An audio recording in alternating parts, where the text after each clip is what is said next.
there's some really interesting reporting about Kristi Noem, the DHS secretary, losing it at her staff after it went public that her governance at the Department of Homeland Security has caused real problems and potential tragedy. So here's the reporting, and then we'll get into some of this. That's the Daily Beast. I'm not going to say that. I think that's misogynistic. Okay, they call her Ice Barbie. I don't call her that. Maybe the author's a woman and it's fine. Yeah, see? The author's a woman. She can say Ice Barbie. I can't. She can. Homeland Security Secretary. There you go. That's her title. Kristi Noem screamed at department officials and dropped multiple F-bombs after a series of news articles revealed how the secretary's policies had plunged the agencies she oversees into chaos. And it was this rule that she announced that she needed to personally sign off on all payments exceeding $100,000 compared to the previous threshold of $25 million, leading to widespread delays and bottlenecks. In July, the secretary waited 4 days to sign off on crucial aid for Texas flood victims, delaying the deployment of urban search and rescue crews and leaving thousands of disaster assistance unanswered because the Federal Emergency Management Agency, FEMA, hadn't renewed a contract for hundreds of call center workers. So it really caused horrible delays in the response there. Before telling you more about her reaction when that went public, here was her being confronted about it. At that point, CNN is basically got a report accusing you of slowing the process. Yeah. Would you like to respond to that? Well, there you go. Fake news. CNN, again, is absolutely trash what they are doing by saying that, because our Coast Guard, our Border Patrol, BORTAC teams were there immediately. Every single thing I was on, they asked for, we were there. The governor and the emergency management director. So that's not true, and she just uses the lame fake news response, which is kind of a shorthand for I can't substantiate a defense of myself, so just, fake news. And then it goes through, they were screaming, a DHS employee told the magazine, the level of disrespect and screaming at everybody in that room. I think people were really shocked and taken aback. Another former DHS staffer said it was clear Noem and Lewandowski, who is heavily involved in the department's contract work, were embarrassed by the coverage, feeding off one another's negative energy. Noem dropped multiple F-bombs.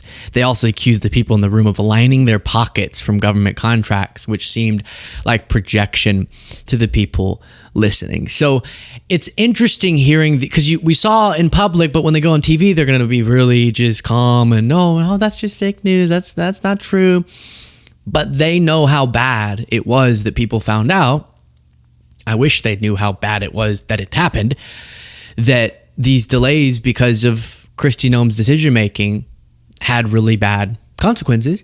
And instead of berating your staff like Hegseth is constantly concerned with doing, that something leaked. I get you're not liking as a leader things leaking, but you should also be a little bit concerned about the reason you're embarrassed that it did leak, because that's the more relevant part. Lives at stake.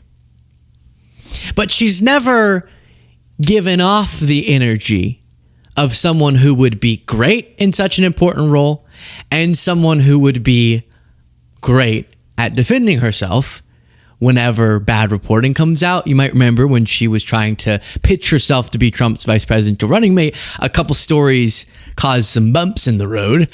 Number one was her turning her dog into a bump in the road. Oh, Jaden texted me that. Why would I say that? No, he didn't.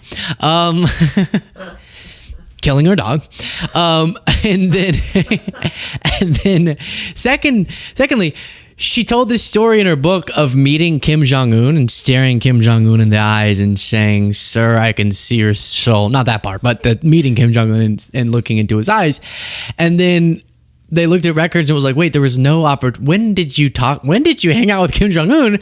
And I just want to reflect, because we should have known. Oh, we did. But the Trump administration should have known that she should not head up such an important agency as DHS when she was struggling her way through interviews like this. You're standing by the dog story. Well, I'll tell you what, it's the facts. Okay, that's the facts. And I understand that they're attacking me for it, Jesse. Yeah, they are. So they're also attacking you. I guess you said you met Kim Jong-un. Mm-hmm. Did you meet him? I've been to the DMZ. I've been to North Korea. You know, people, I don't talk about my conversations with world leaders. And so when I looked at the book and I saw that excerpt, I decided to make the change to the content of the book, and that's been done. So you didn't have a conversation with Kim when you were at the DMZ? I don't have conversations about my conversations with world leaders. I've been working on policy for 30 years, Jesse, and that's what most people don't remember about me is I'm old. I'm a mom, I'm a grandma. I've got 3 little grandbabies. You're not that old. So maybe you did have a conversation with Kim, but you don't want to talk. I will not talk about my personal conversations with any world leaders. It just won't, and I'm not going to do it. What have you learned from this book tour? That I've already had these interviews. Yeah, I've learned that you shouldn't put in your book that you killed your own dog, and upon shooting it into a grave you had dug, you thought, I think there's a goat that could also fit in this grave. And I also learned that I shouldn't make up stories about meetings that I had with world leaders I didn't meet with. She didn't meet with Kim Jong-un, by the way. That's just completely made up, which is why I love how you can confirm you had a meeting without telling us what y'all talked about. But I'm just picturing, well, first of all, please do, if you appreciate the show, click the subscribe button. It's free, but it supports the work that we do. It really is important to have y'all support in that free way, clicking the subscribe button. Millions of people watch who aren't subscribed. But every time she tells this story, I just picture her thinking, I don't know why this is what pops in my head, but have y'all watched the movie The Interview? I'm sure there's problematic parts of this movie. I get it, whatever. But how Kim Jong-un in that movie, fictionally, hangs out with what's the actor's name? James Franco? James Franco. And they like ride in a tank together. I just picture Kristi Noem being at dinner parties, and like the story was she went to the demilitarized zone, DMZ. And then it becomes, I met Kim Jong-un because I was there, and then it becomes, he invited me over to dinner, and then it becomes, we rode around in a tank together, and then it becomes, I assassinated him with a little thing on my hand, as happens in this movie, and it just gets more and more fictionalized, and then she gets confronted on it, and it's, I have met Asians. I've met an Asian before. And you're like, what? How did we get there? Kristi. That's kind of inappropriate. This is Kristi was saying that. It's not me. Kristi's saying that.